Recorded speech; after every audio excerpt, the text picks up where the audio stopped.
पारमार्थिक गुण।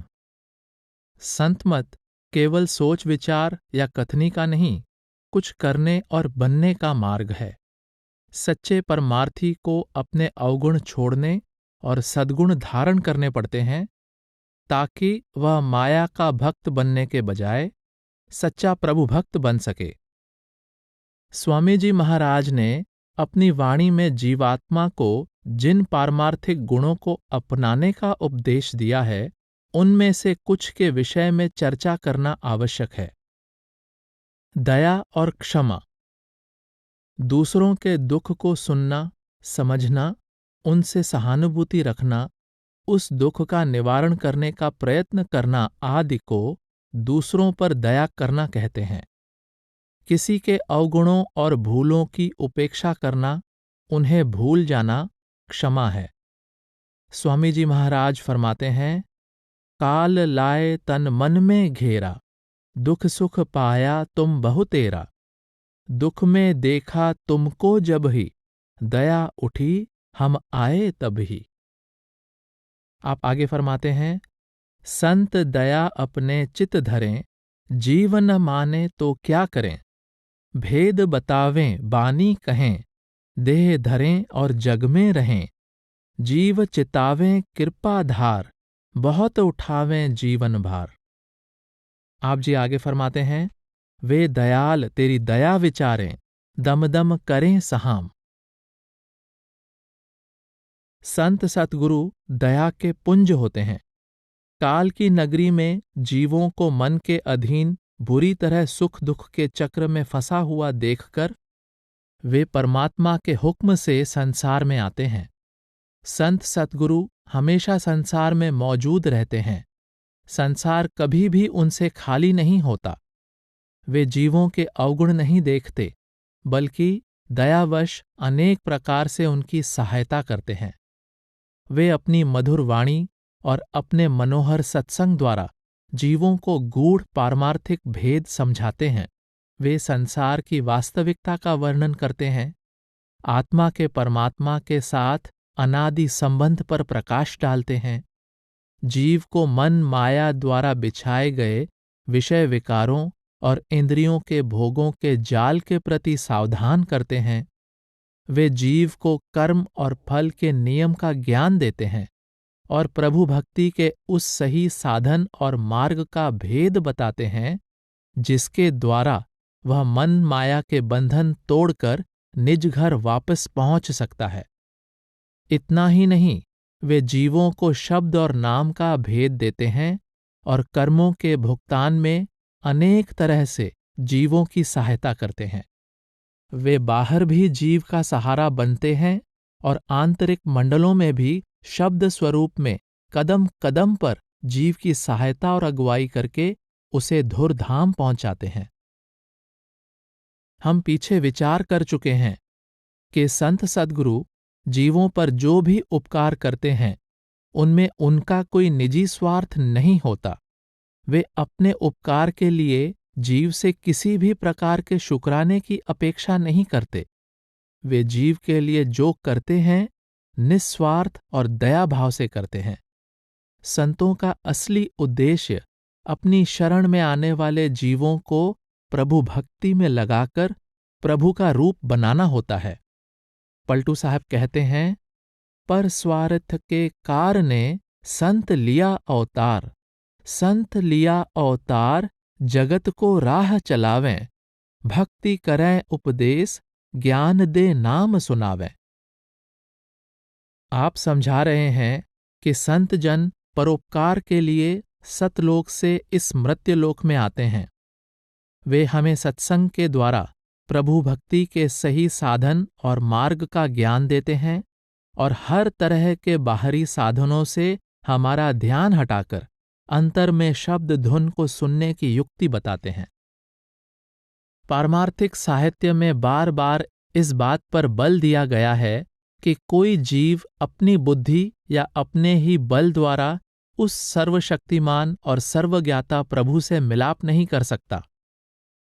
जीव जब भी प्रभु से मिलाप करता है, प्रभु की दया से ही करता है और सतगुरु निराकार प्रभु की दया का साकार रूप होता है। प्रभु की दया परमार्थ का आदि, मध्य और अंत है। प्रभु की दया होती है तो जीव का ध्यान प्रभु की ओर जाता है। प्रभु की दया होती है तो जीव का पूर्ण गुरु से मिलाप होता है। प्रभु की दया से ही सतगुरु जीव को अपनी शरण में लेना स्वीकार करता है और प्रभु की दया द्वारा ही जीव गुरु भक्ति और नाम भक्ति में सफलता प्राप्त करके निज धाम पहुंचने के योग्य बनता है। इसी बात को एक दूसरी दृष्टि से देखना भी आवश्यक है। जीव अनंत काल से इस सृष्टि का अंग बना हुआ है। उसके सिर पर अनंत जन्मों के कर्मों का इतना बड़ा बोझ है जिसे वह कभी भी अपने यत्न से खत्म नहीं कर सकता। जीव इतना निर्बल हो चुका है कि उसमें ऐसा कोई भी गुण नहीं है जिसके कारण वह परमार्थ में उन्नति कर सके। यही कारण है कि प्रभु जीव से किसी गुण की अपेक्षा नहीं करता और न कभी उसके अवगुणों की ओर देखता है। यदि प्रभु जीव के गुण देखकर उस पर दया करना चाहे तो संसार का शायद ही कोई ऐसा जीव हो जो उसकी दया का अधिकारी बन सके। हम पारमार्थिक साहित्य में पढ़ते हैं कि अनेक चोर, डाकू और व्यभिचारी अचानक संतों की शरण में पहुंचकर संत महात्मा बन गए। यह सब प्रभु की दया से ही संभव है। जीव के अवगुणों के बावजूद भी प्रभु उसे देता ही है। सूफी संत महात्माओं ने अपने शायराना अंदाज में यह बात बड़ी खूबसूरती से बयान की है कि खुदा की रहमत भरी निगाह गुनाहों की आशिक है। जितना अधिक कोई जीव निर्बल होता है, कृपालु प्रभु उस पर उतनी ही अधिक दया करता है। सच तो यह है कि जो दया जिस किसी का गुण देखकर की जाती है, उसमें दया करने वाले की दया नहीं होती, बल्कि जो किसी के अवगुणों के बावजूद की जाती है, उसमें ही दया करने वाले की असली दया होती है। राजा न भिखारी का गुण देखकर दान देता है और न ही भिखारी से कोई आशा रखता है। वह दान देता है क्योंकि दान देना उसका स्वभाव होता है और उसे दान देने में प्रसन्नता होती है।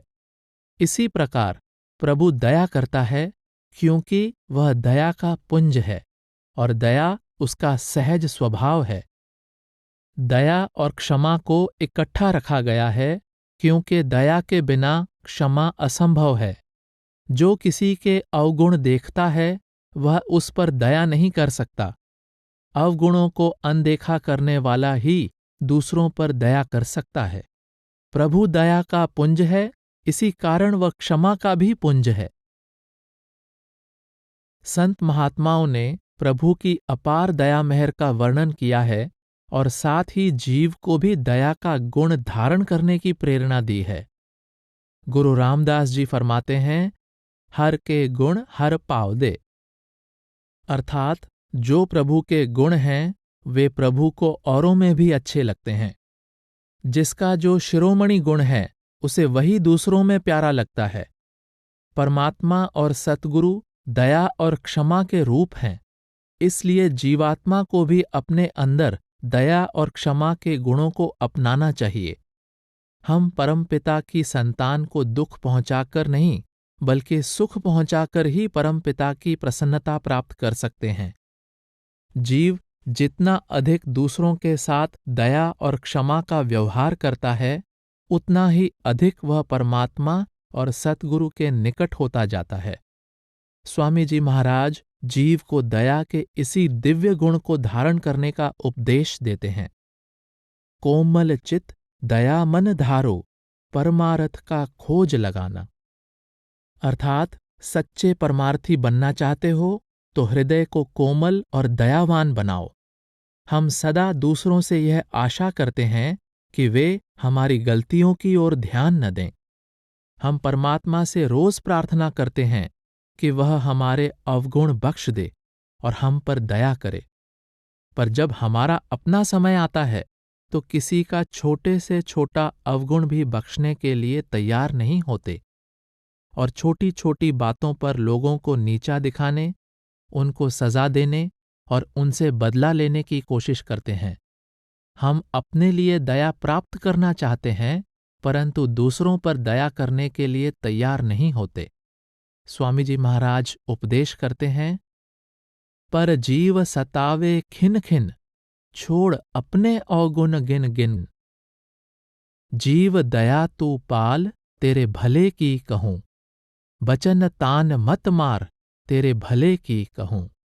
कड़ुआ तू मत बोल, तेरे भले की कहूं, सबको सुख पहुंचाओ, तेरे भले की कहूं। सील क्षमा चित राख, तेरे भले की कहूं। स्वामी जी महाराज की पहले कही गई पंक्तियों में जीवों पर दया करना, कड़वे वचन न बोलना, किसी पर व्यंग्य न कसना, सबको सुख पहुंचाने की कोशिश करना, दूसरों की भूल क्षमा करना आदि दया के सभी अंग आ गए हैं। हिंसा, जीव हत्या करने वाला और दूसरों का हृदय दुखाने वाला निर्दयी व्यक्ति परमार्थ में सफल नहीं हो सकता। आप एक और स्थान पर कहते हैं, तुम साध कहावत कैसे, मैं पूछूं तुमसे ऐसे। कोमल चित न कोमल बोली, दया भाव नहीं ले से। और उपदेश करते हैं, मन को मारो, इंद्री बांधो, सुरत लगाओ शब्द अधर से। तब चित कोमल बुद्धि निर्मल, आप होए छूटो मन ठग से। यदि तू मन और इंद्रियों को रोककर आत्मा को शब्द में लीन करेगा तो तेरी बुद्धि निर्मल होगी और तेरा हृदय कोमलता तथा दया से भर जाएगा। स्वामी जी महाराज ने केवल दूसरों पर ही दया करना नहीं, अपने आप पर भी दया करने का उपदेश दिया है। अपने जीव की कुछ दया पालो, 84 का फेर बचा लो। जब से रचना बनी है, आत्मा 84 के दुखमय चक्र में फंसी हुई है। स्वामी जी महाराज जीव को गुरु भक्ति और नाम भक्ति के द्वारा अपनी आत्मा पर दया करने का अनूठा उपदेश देते हैं। वास्तव में भजन सिमरन द्वारा अपनी आत्मा पर दया करने वाले हृदय के अंदर ही सबके प्रति सच्ची दया की भावना पैदा होती है। दया और क्षमा भाव के संबंध में बाबा फरीद उपदेश देते हैं, फरीदा जो तय मारन मुकियां, तिना न मारे कुम, आप नड़े कर जाइए, पैर तिना दे चुम। अर्थात, ए फरीद, अगर कोई तुझे मुक्के मारता है तो तू इसके बदले उस पर हाथ न उठा, उसके पैर चूमकर अपने घर चला जा। एक सूफी दरवेश कहते हैं कि प्रभु के भक्त तो दुश्मनों का भी दिल नहीं दुखाते। तुझे क्या हासिल होगा कि तू दोस्तों के साथ भी जंग के लिए तैयार रहता है। कबीर साहब कहते हैं, कबीरा, जहां ज्ञान तहाँ धर्म है, जहां झूठ तहाँ पाप, जहां लोभ तहां काल है, जहां खिमा तहां आप। गुरु नानक देव जी फरमाते हैं, निर्दया नहीं जो तो उजाला। निर्दयी, कठोर और हिंसक हृदय में कभी परमात्मा की ज्योति प्रकट नहीं होती। आप कहते हैं, तौल तरम दया का पूत, कि धर्म का जन्म दया से होता है। गोस्वामी तुलसीदास जी कहते हैं, दया धर्म का मूल है। हजरत ईसा उपदेश करते हैं कि तुम दूसरे के कसूर माफ कर दो, 7 बार ही नहीं बल्कि 70 गुणा 7 बार, ताकि तुम परमपिता से माफी पाने के अधिकारी बन जाओ। दया और अहिंसा केवल मानव जाति तक सीमित नहीं होनी चाहिए, बल्कि यह भावना प्रभु की संपूर्ण सृष्टि के लिए होनी चाहिए। प्रभु के सच्चे भक्त सभी जीवों को समान दृष्टि से देखते हैं, क्योंकि उन्हें सभी में उसी का प्रकाश और वास दिखाई देता है। वे पशु पक्षियों और पेड़ पौधों के साथ भी प्रेम करते हैं। जानवरों को दुख देना, पेड़ों को काटना, अपनी जीभ के स्वाद के लिए जीवों के गले काटना और धर्म स्थानों पर बेजुबान जीवों की बलि चढ़ाना आदि सभी निर्दयतापूर्ण कार्य हैं। कबीर साहब फरमाते हैं, वेद कतेब कहो मत जूठे, जूठा जो न बिचारे, जो सब में एक खुदाए कहत हो, तो क्यों मुर्गी मारे। आप कहते हैं कि लोग मांस खाने को जायज साबित करने के लिए धर्म ग्रंथों के हवाले देते हैं।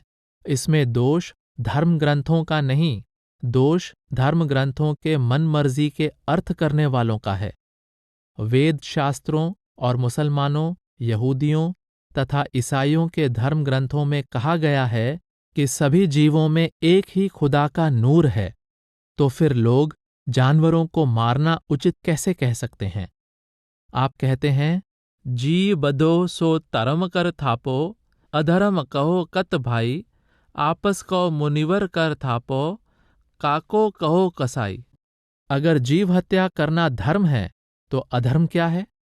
और अगर जीव हत्या करने वाले लोग धर्मात्मा या मुनिवर होते हैं तो कसाई किसे कहते हैं? आप आगे फरमाते हैं, कबीर जी जो मार जोर कर, कहते हैं जो हलाल, दफ्तर दई जब काढ़ है, होएगा कौन हवाल। आप सावधान करते हैं कि जो लोग निर्बल जीवों की हत्या करते हैं और फिर इसे हलाल कहते हैं, जब उन्हें खुदा की दरगाह में अपने कर्मों की सजा भुगतनी पड़ेगी, तब पता चलेगा कि उन्होंने जो कुछ किया था वह हलाल यानी उचित था या हराम यानी अनुचित था। नम्रता। स्वामी जी महाराज ने अपनी वाणी में नम्रता के गुण पर बहुत बल दिया है। आप फरमाते हैं, दीन गरीबी चित्त में धरना, काम क्रोध से बचना। नेक गुणों का जल नम्रता के सरोवर में इकट्ठा होता है, वह अहंकार के टीले पर नहीं ठहरता। सच्चा ज्ञान सच्ची नम्रता को जन्म देता है, जिसे यह ज्ञान हो जाता है कि असली कर्ता वह परमात्मा है। जीव तुच्छ और निर्बल है, फिर वह कभी अहंकार नहीं कर सकता। जिसे पता चल जाता है कि मौत अटल है और जीवन का कोई भरोसा नहीं, वह अहंकार कैसे कर सकता है? सच्चे ज्ञान से उत्पन्न हुई निर्मल बुद्धि जीव को अपने अंतर में झांकने और अपने अवगुणों को पहचानकर उनका त्याग करने की नम्रता सिखाती है। गुरु नानक देव जी फरमाते हैं, सबको ऊंचा आखिए, नीच न दिसे कोय, इक न पांडे साजिए, इक चानन तिहु लोय। सबको अपने से ऊंचा समझो, कोई नीचा नहीं है, क्योंकि उस एक ही कर्ता ने सभी शरीर रूपी बर्तन गढ़े हैं और उस एक का ही प्रकाश तीनों लोकों में भी व्याप्त है। यही विचार कबीर साहब अपनी वाणी में रखते हैं। अव्वल अला नूर उपाया, कुदरत के सब बंदे, एक नूर ते सब जग उपजया, कौन पले को मंदे। परमात्मा ने सारी सृष्टि की रचना अपने नूर से की है। जब सारी कायनात यानी सृष्टि में एक ही प्रकाश उजागर है, तो फिर भला और बुरा किसे कहेंगे? संत रविदास जी कहते हैं, एकै माटी के सब पांडे, सबका एको सिरजनहारा, रविदास व्यापै एको काट भीतर, सबको एकै कड़ै कुमारा। आप समझाते हैं कि सभी जीव एक ही मिट्टी यानी एक ही प्रकार के तत्वों के बने बर्तन हैं और सबका बनाने वाला भी एक ही है। एक ही परमात्मा सबके अंदर समाया हुआ है। उसी परमात्मा रूपी कुम्हार ने सभी मनुष्य रूपी बर्तनों को गढ़ा है। जिस जीव के अंदर इस ज्ञान की किरण प्रवेश कर जाती है और जो जान लेता है कि सबका कर्ता एक है और सबके अंदर उसी का प्रकाश समाया हुआ है, उसे कोई भी नीच या तुच्छ दिखाई नहीं देता। अपने से किसी बड़े व्यक्ति को देखने पर स्वाभाविक ही हमारे अंदर नम्रता पैदा हो जाती है। जब हम हर एक के अंदर उस ऊंचे से ऊंचे, बड़े से बड़े प्रभु का प्रकाश देखते हैं, तो हम कुदरती तौर पर सबको अपने से बड़ा समझना शुरू कर देते हैं। यही सच्ची नम्रता है। स्वामी जी महाराज सावधान करते हैं, मन रे क्यों गुमान अब करना, तन तो तेरा खाक मिलेगा, 84 जा पड़ना, दीन गरीबी चित्त में धरना, काम क्रोध से बचना। आप आगे फरमाते हैं, अब अहंकार करो क्या किससे, मौत धार दम दम में बरसे। इंसान जवानी, सुंदरता, धन दौलत, विद्या, बुद्धि, पद अधिकार और उच्च कुल या उच्च जाति का अहंकार करता है, ये सब वस्तुएं क्षणभंगुर और नश्वर हैं। इनका अहंकार भारी अज्ञानता है। बीमारी, बुढ़ापा और मौत के सामने सुंदरता, ताकत, पद और धन आदि का जोर नहीं चलता। इन सभी वस्तुओं का संबंध शरीर से है। शरीर तो अंत समय मिट्टी या अग्नि के सुपुर्द हो जाएगा, तो फिर मान या अहंकार किस चीज का किया जा सकता है। इसलिए स्वामी जी महाराज जीव को दीनता अपनाने का उपदेश देते हैं। एक अन्य प्रसंग में आप कहते हैं, दारा सुत धन मान बढ़ाई, यह सब थोथा काम, लोक प्रतिष्ठा जगत बढ़ाई, इनमें नहीं आराम। धन और मान काम नहीं आवे, हुकुम हाकिमी सभी नसावे। वह मालिक बेगरज और बेपरवाह है। वह सर्वज्ञाता और सर्वशक्तिमान है। पूर्ण संत उस निराकार का साकार रूप हैं। परमात्मा और संतों को नम्रता प्रिय है। हम नम्रता से ही संतों से कुछ प्राप्त कर सकते हैं। नम्रता द्वारा ही अपने अंदर पारमार्थिक गुणों को जागृत कर सकते हैं और नम्रता द्वारा ही उस प्रभु के जीवों को प्रसन्न कर सकते हैं। पूर्ण संतों ने अपने लिए जो दीनतापूर्ण शब्दों का प्रयोग किया है, उनसे संतों की नम्रता के आगे सिर झुक जाता है। इस विषय पर स्वामी जी महाराज का एक पूरा शब्द विचार के लिए नीचे दिया जा रहा है। गुरु, मैं गुनहगार अति भारी, काम क्रोध और छल चतुराई, इन संग है मेरी यारी। लोभ मोह अहंकार ईर्षा, मान बड़ाई धारी। कपटी लंपट झूठा हिंसक, अस अस पाप करारी। दुख निरादर सहा न जाई, सुख आदर अभिलाष भरारी। बिंजन स्वाद अधिक रस चाहे, मन रसना यही चाट पड़ारी। धन और कामिन चित्त बसाए, पुत्र कलित्तर आस भरारी। नाना विधि दुख पावत पापी, तो भी यह करतूत न छाड़ी। यह मन दुष्ट काल का चेरा, नित भरमावत निडर हुआरी। जब जब चोट पड़ी दुखन की, तब डर डर कर भजन करारी। देखो दया मेहर सतगुरु की, उसी भजन को मान लियारी। बुद्धि चतुराई बचन बनावट, हार जीत की चर्चा धारी। शेखी बहुत प्रीत नहीं अंतर, भोले भक्तन दोख दियारी। नर नारी बहुतक बस कीन्हें, मान प्रतिष्ठा भोग कियारी। गुरु संग प्रीत कपट कुछ डर की, कभी थोड़ी कभी बहुत कियारी। कहाँ लग अवगुण बरनूं अपने, याद न आवत भूल गयारी। चोर चुगल इंद्री रस माता, मतलब की सब बात विचारी। खुद मतलबी निर्दयी मानी, बहुतन का अपमान कियारी। कोट न पाप किए बहु तेरे, कहूँ कहाँ लगवार न पारी। हे सतगुरु, अब दया विचारो, क्या मुख ले मैं करूं पुकारी। नहीं परतीत प्रीत नहीं रंचक, कस कस मेरा करो उबारी। मोसा कुटिल और नहीं जग में, तुम सतगुरु मोहि लेव सुधारी। जतन करूं तो बन नहीं आवत, हार हार अब सरन पड़ारी। यह भी बात कही मैं मुंह से, मन से सरना कठिन भयारी। सरना लेना यह भी कहना, झूठ हुआ मुंह का कहनारी। तुमरी गतिमति तुम ही जानो, जस तस मेरा करो उबारी। मैं तो नीच निपट संशयरत, लगे न चरणन प्रीत करारी। मेरे रोग असाध भरे हैं, तुम बिन को अस करे दवारी। जब चाहो जब छिन में टारो, मेहर दया की मौज निरारी। बारंबार करूं मैं बिनती, और प्रार्थना करूं तुम्हारी। तुम बिन और न कोई दिखे, तुम ही हो मेरे रखवारी। बुरा बुरा फिर बुरा बुरा हूं, जैसा तैसा आन पड़ारी। अब तो लाज तुम्हें है मेरी, राधा स्वामी खे वो बलारी। यह शब्द शिष्य की नम्रता का एक उदाहरण है कि हमारे अंदर किस प्रकार की नम्रता होनी चाहिए।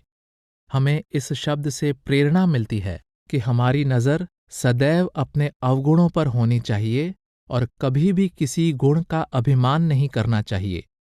हमें सदैव अंतर में झांकना चाहिए और दूसरों के अवगुण ढूंढने के बजाय अपने अवगुण दूर करने का यत्न करना चाहिए। इसी तरह हमें प्रभु और सद्गुरु के प्रति सदा नम्रता से पेश आना चाहिए। हमें उस परमात्मा और उसके साकार रूप सद्गुरु के सामने सदा एक भिखारी की तरह जाना चाहिए। हमें सदैव यह प्रार्थना करनी चाहिए कि हे प्रभु, हे सद्गुरु, आप हमारे अनंत अवगुणों के बावजूद हम पर दया करो। हम तुच्छ हैं, निर्बल हैं, अज्ञानी हैं। हम में न बल है, न बुद्धि है, न ज्ञान है। हमारा रोम रोम पापों से भरा हुआ है। आप करुणा के सागर हैं। हमारा एकमात्र सहारा आपकी करुणा है। हम जैसे भी हैं, आपके हैं। हम आपकी शरण में आए हैं। आप शरण में आए हुओं की लाज रख लो और हमें अपनी दया से निहाल करके अपने साथ मिला लो। गुरु नानक देव जी कहते हैं, माँ लाली प्यू लाला मेरा, हौं लाले का जाया, लूण हरामी नानक लाला, बक्सें तुद वडियाई। आप अपने अस्तित्व या अहम भाव को पूरी तरह मिटाते हुए नम्रतावश कहते हैं कि मेरे माता पिता की भी कोई हस्ती नहीं थी और न ही मेरी कोई हस्ती है। हे प्रभु, मैं ऐसा कृतघ्न हूं जिसने तुम्हारे अनंत उपकारों को भुला दिया है। यदि मेरे अनंत अपकारों के बावजूद आप मुझे बख्श दें तो यह आपकी बड़ाई है। गुरु अर्जुन देव जी कहते हैं, कुचल कठोर कपट कामी, ज्यों जाने त्यों तार स्वामी। गुरु रविदास जी कहते हैं, जाति ओछा पाति ओछा, ओछा जन्म हमारा, राजा राम की सेव न कीन्ही, कह रविदास चमारा। कबीर साहब की वाणी है, बुरा जो देखन मैं चला, बुरा न मिलिया कोई, जो दिल खोजो आपना, मुझसा बुरा न होए। कबीर सब ते हम बुरे, हम ते भल सब कोय, जिन ऐसा कर बूझिया, मित्र हमारा सोए। आप अपने आप को सबसे बुरा इंसान कहते हैं। हमारी क्या हालत है? हम अपने आप को सबसे अच्छा और बड़ा समझते हैं, लेकिन किसी और को अपने बराबर नहीं समझते। हमें औरों की आंख में तिनका नजर आता है, लेकिन अपनी आंख का शहतीर नजर नहीं आता। कहा जाता है कि दुर्योधन के गुरु ने उसे यह कहकर नगरी में भेजा कि तुम किसी अच्छे व्यक्ति को ढूंढ कर लाओ, और युधिष्ठिर को यह कहकर भेजा कि तुम किसी बुरे व्यक्ति को ढूंढ कर लाओ।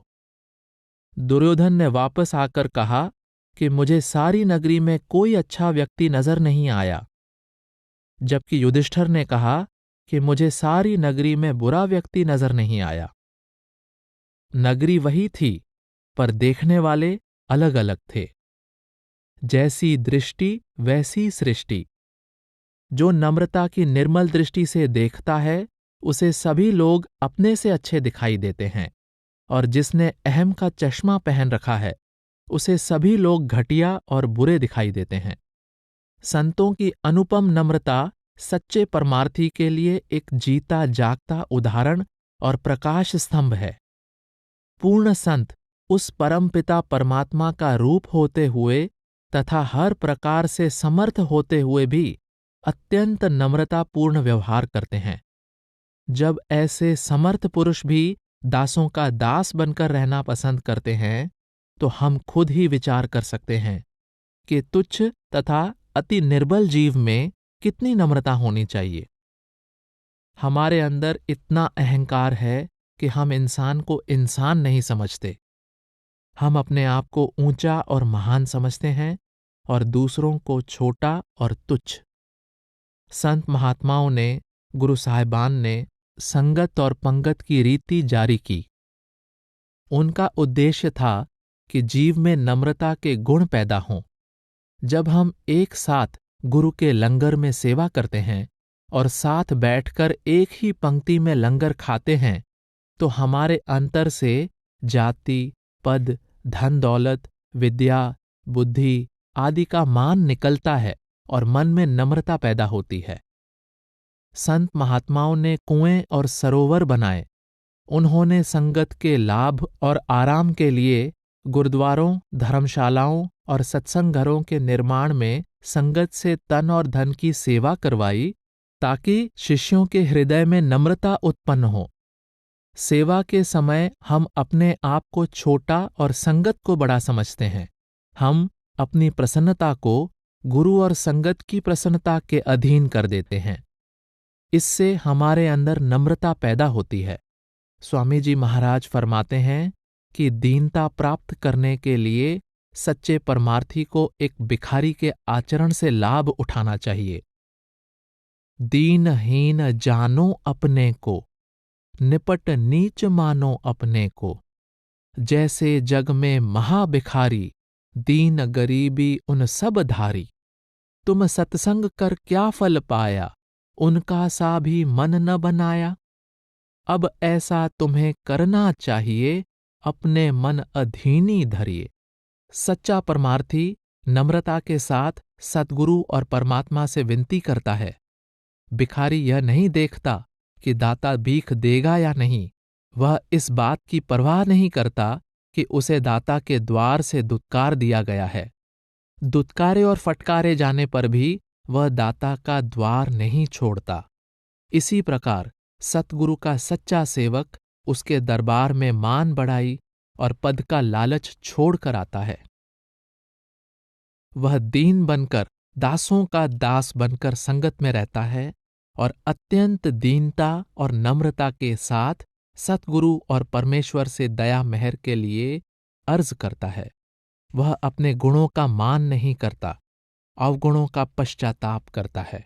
एक परमार्थी के हृदय में सच्ची नम्रता कैसे पैदा होती है, स्वामी जी महाराज इसका एक सुंदर नमूना देते हुए फरमाते हैं।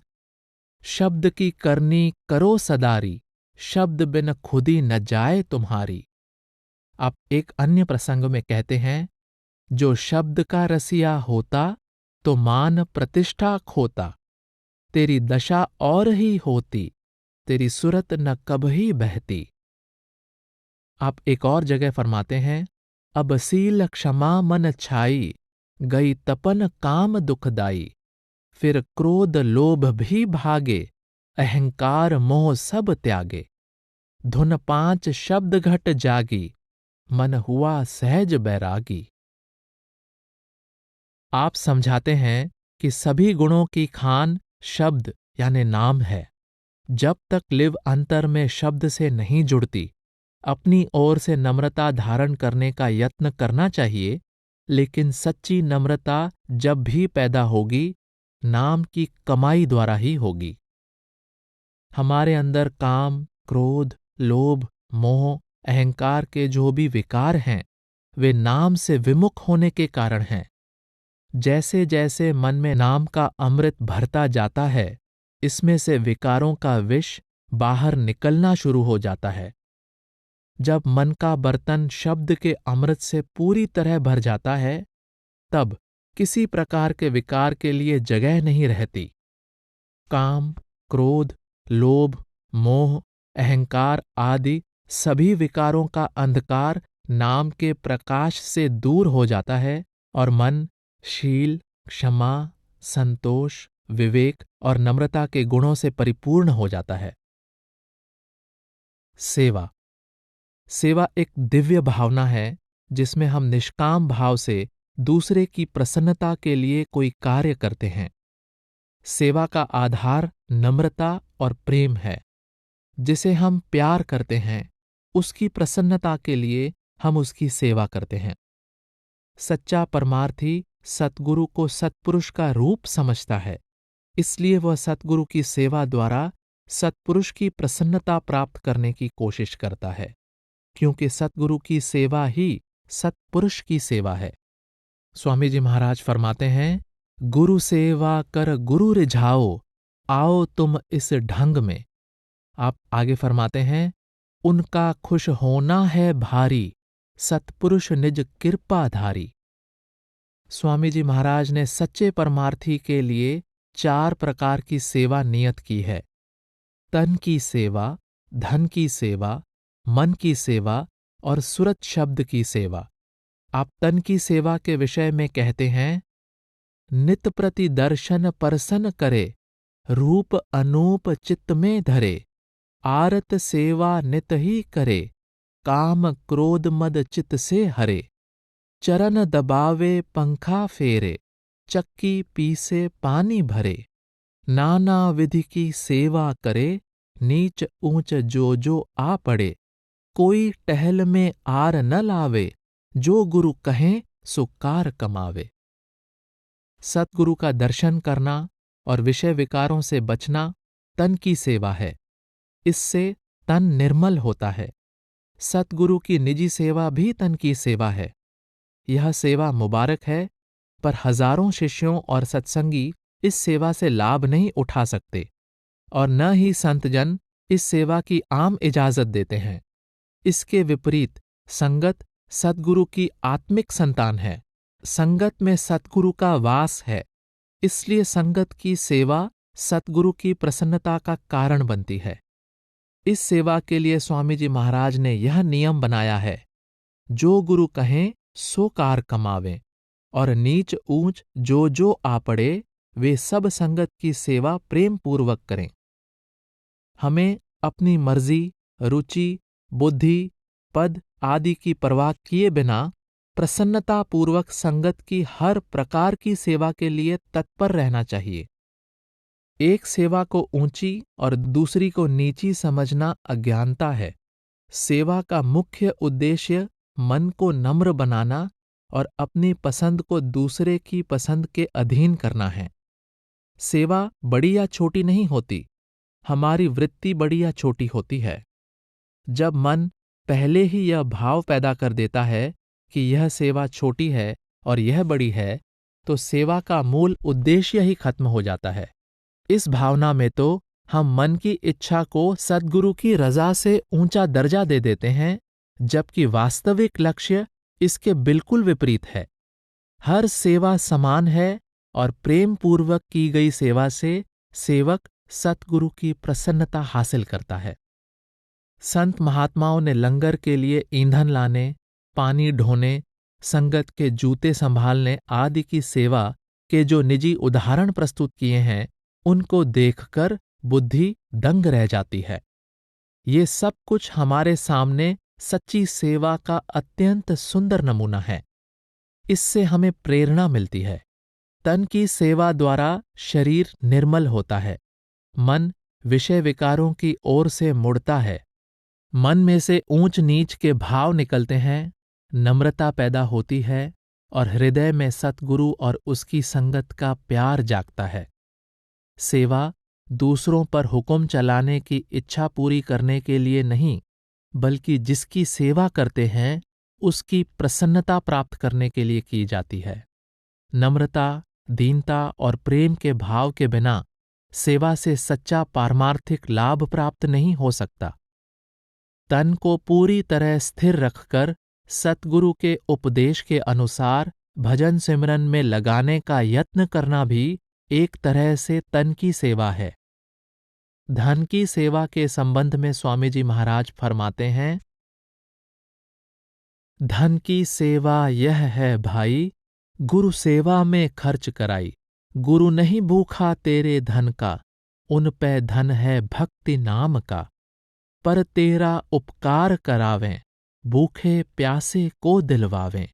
उनकी मेहर मुफ्त तू पावे, जो उनको प्रसन्न करावे। अपने धन को सतगुरु का धन समझकर संगत में खर्च करना धन की सेवा है। सतगुरु निजी लाभ के लिए शिष्य से एक कौड़ी भी स्वीकार नहीं करते। वे सेवक का धन संगत पर खर्च करवाते हैं। इससे शिष्य की कमाई सफल होती है और उसके अंतर से माया का मोह निकलता है।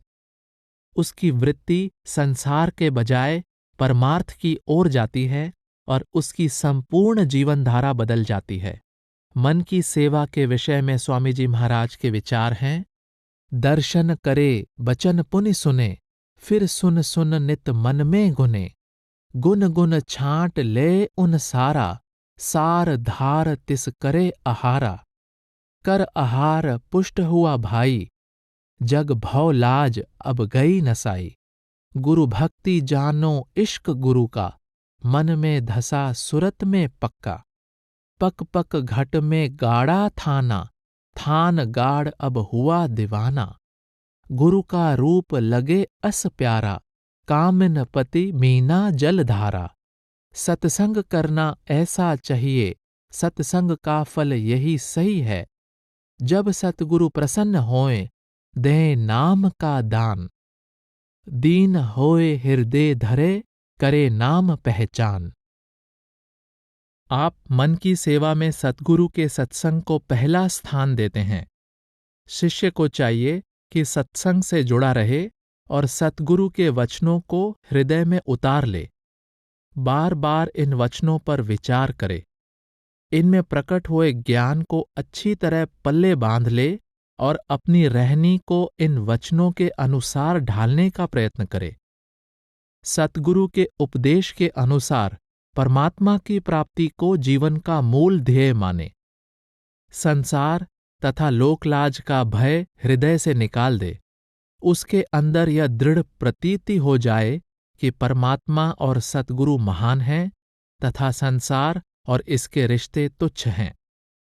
मन की सेवा का दूसरा अंग सतगुरु का प्रेम है। वर्तमान अवस्था में जीव के अंदर बेटे बेटियों तथा संबंधियों का प्यार समाया हुआ है। उसके हृदय में कौम, मजहब, मुल्क की भक्ति समाई हुई है। वह धन दौलत, मान बढ़ाई और हुकूमत का प्रेमी है। इस भांति भांति के मोह को बस एक सतगुरु के प्रेम में बदल लेना आवश्यक है। गुरु नानक देव जी कहते हैं, मन रे क्यों छूटे बिन प्यार। सतगुरु के प्रबल प्रेम के बिना मन कभी भी संसार के अनेक प्रकार के प्यार से उपराम नहीं हो सकता। और जब तक इस मोह के बंधन ढीले नहीं होते, आत्मा शरीर से सिमटकर आंखों के पीछे एकाग्र नहीं हो सकती। मन की सेवा का तीसरा अंग सतगुरु द्वारा दिए गए नाम का सुमिरन और सतगुरु के स्वरूप का ध्यान है। यदि मन में सतगुरु के देह स्वरूप के लिए प्रेम है, तो स्वाभाविक तौर पर उनके आदेश और उपदेश के प्रति भी गहरी लगन हो जाती है। जब तक हृदय में सुमिरन, ध्यान और भजन का प्रेम नहीं जागता, समझ लेना चाहिए कि सतगुरु का प्रेम दृढ़ नहीं हुआ। सत्संग, सेवा, सुमिरन और ध्यान के प्रेम द्वारा सतगुरु के प्रति प्रेम स्थायी होता है और सतगुरु के प्रेम द्वारा सत्संग, सेवा, सुमिरन और ध्यान का प्रेम गहरा होता है।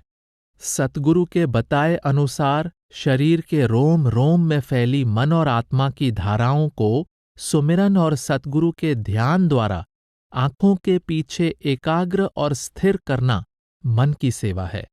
सुरत शब्द की सेवा के संबंध में स्वामी जी महाराज फरमाते हैं, अंतर्मुख बैठे एकांत, अभ्यास करे पावे मन शांत। दो दल उलट गगन को धावे, मगन होए और नाद बजावे। जोत देख फिर देखे सूर, चंद्र निहारे पावे नूर। सत्यलोक पहुँचे और बसे, सुन सुन धुन तब सूरत हंसे। सुमिरन और ध्यान की सहायता से अंदर एकाग्र हुए मन और आत्मा को शब्द की धुन और शब्द के प्रकाश से जोड़कर ऊपर के आध्यात्मिक मंडलों में ले जाना और रूहानी सफर तय करके वापस निज घर पहुंच जाना सुरत शब्द की सेवा है। स्वामी जी महाराज फरमाते हैं, गुरु आज्ञा से जो शिष्य करई, वह करतूत भक्ति फल देई। संत मत का संपूर्ण महल इसी नियम की नींव पर खड़ा है कि सतगुरु परमात्मा का रूप है, इसलिए सतगुरु का हुक्म ही परमपिता परमात्मा का हुक्म है। सतगुरु की आज्ञा से की गई सेवा गुरु भक्ति या प्रभु भक्ति का ही दर्जा रखती है। गुरु अर्जुन देव जी कहते हैं, सेवक को सेवा बन आई, हुक्म बूझ परम पद पाई। सेवक को यही शोभा देता है कि वह गुरु की आज्ञा अनुसार सेवा करता रहे। इस सेवा द्वारा ही उसे एक दिन परम पद की प्राप्ति हो जाएगी। तन मन और धन की सेवा का मूल उद्देश्य जीव को सुरत शब्द की सेवा की ओर ले जाना है। ये सेवाएं साधन हैं जो साधक को साध्य यानी सुरत शब्द की सेवा की ओर ले जाती हैं। हो सकता है कि साधक तन और धन की सेवा कर सकने में असमर्थ हो, पर मन और सुरत शब्द की सेवा हर एक कर सकता है। वास्तव में यही सेवा सतगुरु को सबसे अधिक प्रिय है।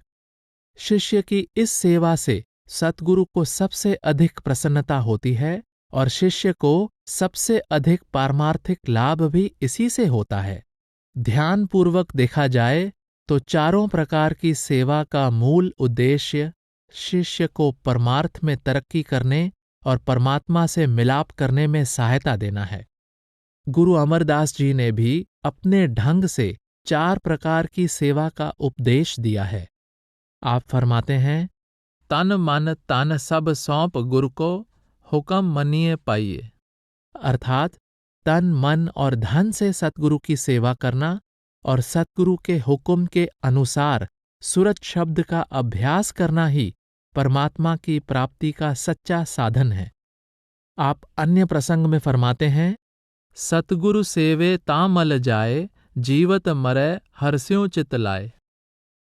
मन की मैल को उतारने का साधन सतगुरु द्वारा बताई गई विधि के अनुसार सुरत शब्द का अभ्यास करना है, जिसमें सुमिरन और ध्यान की सहायता से जीते जी मरकर अर्थात अपनी सुरत को आंखों के पीछे लाकर शब्द से जोड़ना है।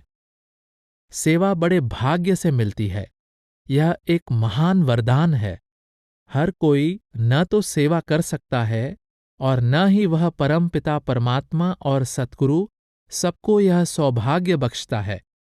जिसे साधु संगत की यानी परमात्मा की संतान की सेवा का अवसर मिलता है, उसे अपना ऊंचा भाग्य समझना चाहिए और परमात्मा का लाख लाख धन्यवाद करते हुए पूरी लगन के साथ सेवा करनी चाहिए। बंधन या बोझ समझकर की गई सेवा पारमार्थिक लाभ नहीं पहुंचा सकती। गुरु अंगद देव जी का कथन है, बद्धा चट्टी जो परे, ना गुण ना उपकार, सेती खुशी सवारिये, नानक कारज सार। जबरदस्ती सेवा करने से न सेवा करने वाले को कुछ लाभ प्राप्त होता है और न ही जिसकी सेवा की जाती है वह प्रसन्न होता है। पर खुशी खुशी सेवा करने पर सेवक को लाभ पहुंचता है और स्वामी को भी प्रसन्नता होती है। स्वामी जी महाराज के गुरमुख सेवक बाबा जयमल सिंह जी के वचन हैं, तन मन धन सुरत निरत गुरु के आगे रख दो, अपना जरा सा भी दावा न रखो, उनकी आज्ञा देखते रहो, जो वे वचन करें उसको चित्त में रख लो, उसी पर चलो। चाहे घास खोदने का वचन करें तो वही परम पद है जी, उसे दिल में मीठा मानो। अपने मन की ऐसी परख करो, फिर काम पूरा है। ये वचन आपने हुजूर महाराज सावन सिंह जी को पत्र में लिखे थे, जिन्हें बाबा जी महाराज ने बाद में अपने स्थान पर संत सतगुरु नियुक्त किया। इससे पता चलता है कि प्रत्येक सतगुरु को पहले शिष्य के रूप में सेवा की साक्षात मूर्ति बनना पड़ता है। सेवक परमार्थ में जो भी तरक्की करता है, तन मन धन और सुरत शब्द की सेवा द्वारा ही करता है। प्रेम। जीव के लिए दया, नम्रता और सेवा की महिमा वर्णन की जा चुकी है। ये गुण महान हैं, पर इन सभी गुणों की बुनियाद प्रभु प्रेम है। स्वामी जी महाराज कहते हैं, सब प्रकार प्रेम की महिमा। आप सार बचन राधा स्वामी वार्तिक में फरमाते हैं, जब दाता किसी को कुछ देता है तब हाथ निकालता है, इसी तरह जब मालिक दया करता है तब मेह बरसाता है, पर इसका फायदा संसार को है। और जब परमार्थियों पर दया करता है तब प्रेम की वर्षा करता है। जिस किसी में सब गुण हैं और प्रेम नहीं तो वह खाली है, और जिसमें कोई गुण नहीं पर प्रेम है वही दरबार में दखल पावेगा। इस वास्ते मुख्य प्रेम है, और यह प्रेम बगैर सतगुरु भक्ति के हासिल न होगा।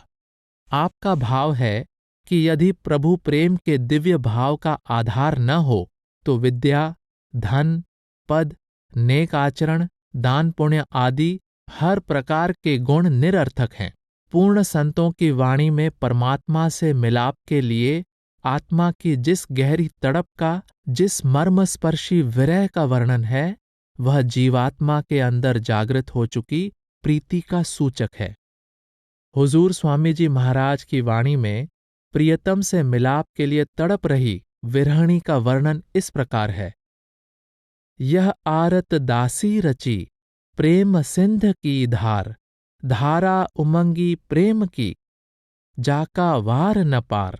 मैं तड़पी तुम दरस को, जैसे चंद चकोर, सीप चहें जिमि स्वाति को, मोर चाहे घन घोर। गुरु अर्जुन देव जी कहते हैं, एक कड़ी न मिलते तां कलजुग होता, हुण कद मिलिए प्रिय तुद पगवंता। गुरु रामदास जी कहते हैं, ज्यों मछली विण पाणिय, रहे न कितै उपाय, त्यों हर बिन संत न जीवई, बिन हर नामै मर जाए। बाइबल में आता है, प्रेम का गुण धारण करो और सब गुण अपने आप आ जाएंगे। ध्यानपूर्वक देखा जाए तो क्षमा, नम्रता, सेवा, दया, त्याग आदि सब प्रेम के एक ही पेड़ की भिन्न भिन्न शाखाएं हैं। निस्संदेह प्रेम जीवन की शिरोमणि भावना है। जीवन का मूल आदर्श प्रेम की प्राप्ति है, और प्रेम ही मनुष्य के आचरण और मानव सभ्यता का उच्चतम शिखर है। प्रेम निर्मल से निर्मल और ऊंचे से ऊंचा ज्ञान है। प्रेम से विहीन ज्ञान निरा भ्रम और छल है। प्रेम प्रकाश का रूप है और हर प्रकार के अंधकार का नाश करने में समर्थ है। प्रेम आनंद रूप है। जिसे प्रेम का आनंद मिल जाता है, उसे किसी अन्य आनंद की आवश्यकता नहीं रहती। प्रेम सब गुणों की खान है, सब सुखों का भंडार है। सब वस्तुओं की कमी प्रेम से पूरी की जा सकती है, पर प्रेम की कमी किसी दूसरी वस्तु से पूरी नहीं की जा सकती। प्रेम सबसे बड़ा जादू, सबसे ऊंची करामात है। जो कार्य किसी दूसरे साधन द्वारा नहीं हो सकता, प्रेम द्वारा हो सकता है। जो कुछ प्रेम कर सकता है, दूसरा कोई साधन नहीं कर सकता। महात्मा चरणदास जी कहते हैं, पी पी करते दिन गया, रैन गई पिय ध्यान, बिरहन के सहजे सधै, भक्ति जोग अरु ज्ञान। आपका भाव है कि प्रेम सबसे ऊंची अवस्था है। सच्चे प्रेमी के लिए हर करनी आसान हो जाती है।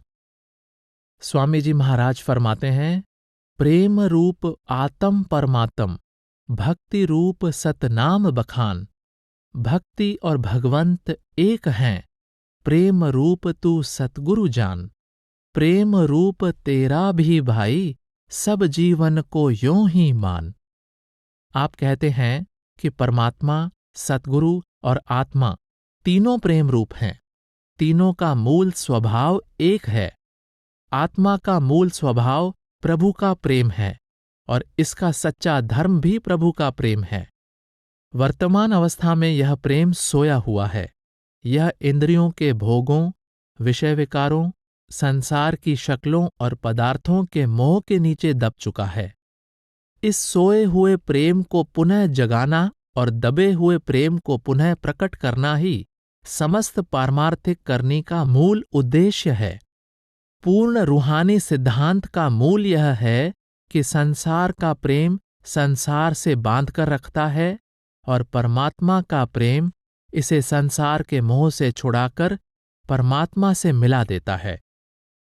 संत चरणदास जी कहते हैं, मिटते सो मत प्रीत करे, रहते सो कर नेह, जूठे को तज दीजिए, सांचे में करी गेह।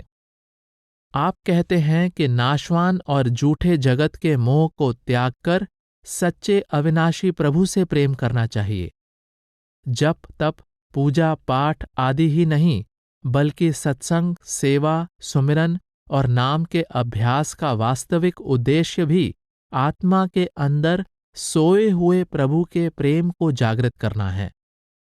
जब एक बार यह सच्चा प्रेम जागृत हो जाता है तो दुनिया की कोई भी ताकत इसे संसार में बांधकर नहीं रख सकती। प्रेम के संबंध में संत महात्मा जीव को 3 मुख्य उपदेश देते हैं। एक यह कि सत्संग, सेवा, सुमिरन आदि जो भी करनी करो, प्रेम पूर्वक करो। प्रेम रहित करनी तो मृत देह के समान है।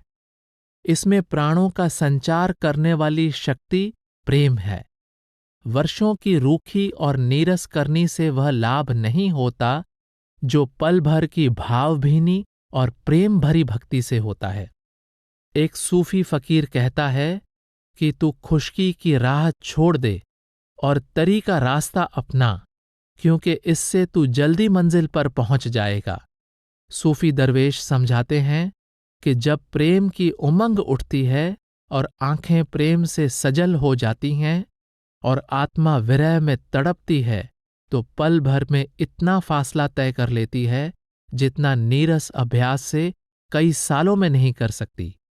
दूसरा उपदेश संत महात्मा यह देते हैं कि प्रभु प्रेम के बिना जगत के मोह से छुटकारा प्राप्त करना असंभव है। तीसरी बात संत यह समझाते हैं कि प्रभु के प्रेम की वास्तविक निशानी यह है कि हम उसके द्वारा सृजित समस्त सृष्टि से प्रेम करें। प्रभु प्रेम के बिना सृष्टि से सच्चा प्रेम उत्पन्न नहीं हो सकता। जो प्रभु से प्रेम करता है वह सभी से प्रेम करता है। जो प्रभु से प्रेम नहीं करता वह किसी से भी सच्चा प्रेम नहीं कर सकता। परमात्मा प्रेम का रूप है। हजरत ईसा के वचन हैं, परमात्मा प्रेम है।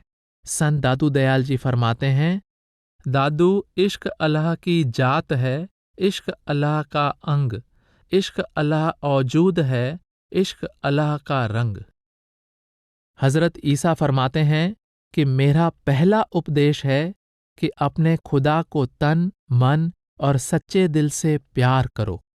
मेरा दूसरा उपदेश है, जो पहले जैसा ही है, यह है कि अपने पड़ोसी को उसी तरह प्यार करो जिस तरह आप अपने आप को करते हो। यही 2 उपदेश हैं जिनका सब पैगंबर प्रचार करते हैं। आप संकेत करते हैं कि मानव जाति के प्रेम का वास्तविक आधार परमात्मा का प्रेम है। संसार में भ्रातृभाव का प्रचार किया जाता है जो मुबारक है, पर हजरत ईसा समझाना चाहते हैं कि पितृभाव के बिना भ्रातृभाव का उत्पन्न होना असंभव है। मान लीजिए एक बाप के 5 बेटे हैं। उनको यह समझाने की जरूरत नहीं कि वे भाई भाई हैं, परंतु जिनका बाप अलग अलग है तो उनको जितना मर्जी उपदेश देते जाओ कि तुम भाई भाई हो, वे कभी भी एक दूसरे को भाई भाई नहीं मान सकते। जो व्यक्ति अंतर में प्रभु का दर्शन कर लेता है, उसका द्वैत भाव सदा के लिए समाप्त हो जाता है। उसके लिए दूसरे को प्रेम करने का भाव अपने आप जागृत हो जाता है।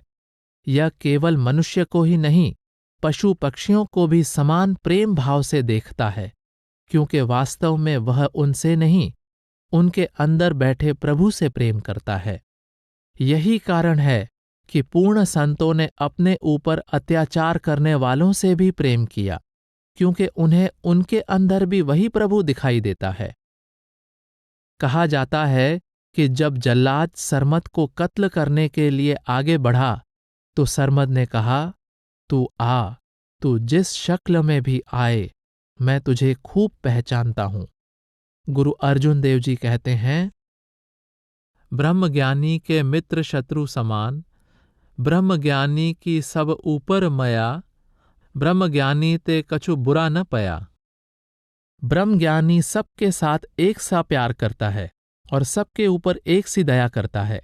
वह कभी किसी का बुरा नहीं करता, कबीर साहब कहते हैं, संत न छोड़ें संतई, कोटिक मिलें असंत, मलय भुवंगम बेदया, शीतलता न तजंत। आप कहते हैं कि प्रभु के सच्चे भक्त अपने प्रेम और क्षमा के स्वभाव को नहीं छोड़ते, चाहे कई दुष्ट उन पर अनेक प्रकार के अत्याचार भी क्यों न करें। यह ऐसे ही है जैसे सांप चंदन के वृक्ष के इर्द गिर्द लिपट जाता है, लेकिन चंदन सांप की तपिश और जहर के बदले उसे शीतलता ही देता है।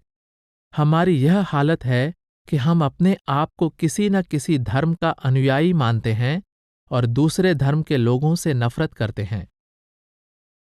धर्म का आधार प्रभु और उसकी खिलकत से प्रेम है। प्रेम से बड़ा कोई धर्म नहीं है और नफरत से बड़ा कोई अधर्म नहीं है। जाति पाति, धर्म, राष्ट्र, छोटे बड़े, अमीर गरीब के आधार पर भेदभाव करना और अपने आप को धर्म का रखवाला यानी अनुयायी समझना परस्पर विरोधी बातें हैं। परमात्मा के प्रेम के रंग में रंगे व्यक्ति को प्राणी जगत से प्रेम करने का पाठ पढ़ाने की आवश्यकता नहीं होती। वह स्वाभाविक ही परमात्मा की संपूर्ण रचना से प्यार करना शुरू कर देता है। उसमें दया, क्षमा, सेवा, त्याग, नम्रता आदि गुण इस प्रकार अपने आप पैदा हो जाते हैं जिस प्रकार दूध को गर्म करने पर उसके ऊपर मलाई आ जाती है। स्वामी जी महाराज सच्चे परमार्थी को उपदेश करते हैं, हिल मिलकर सब करें आनंदा, द्रोह घात का काटो फंदा, सत्संगी सब मिलकर चालें, प्रीत परस्पर पल पल पालें। सत्संगी अपने आप को एक ही परमपिता की संतान समझकर आपस में प्रेम भाव से व्यवहार करें। वे ईर्ष्या, घृणा, दोखा और शत्रुता का त्याग करके सेवा, क्षमा और दया के भाव के साथ परस्पर मिलजुल कर रहें। इससे न केवल सत्संग और संसार का वातावरण सुखमय और प्रेममय हो जाएगा, बल्कि उनको सतगुरु और परमात्मा की प्रसन्नता भी प्राप्त होगी। प्रसिद्ध है कि गुरु गोबिंद सिंह जी महाराज का प्रमुख शिष्य भाई कन्हैया गुरु साहब की सेना के घायल सिपाहियों को जल पिलाते समय शत्रु की सेना के घायल सिपाहियों को भी जल पिलाता था, क्योंकि उसको हर जीव के अंदर अपने सतगुरु का ही रूप दिखाई देता था। गुरु साहब ने उसके इस व्यवहार से खुश होकर उसे घायलों को जल पिलाने के साथ साथ उनके जख्मों पर मरहम लगाने का भी आदेश दिया। जिसके अंदर प्रभु की सच्ची प्रीति जाग उठती है, जिसको हर घट में प्रभु दिखाई देता है, वही सच्ची सेवा कर सकता है और वही सच्ची दया का पुंज बन सकता है।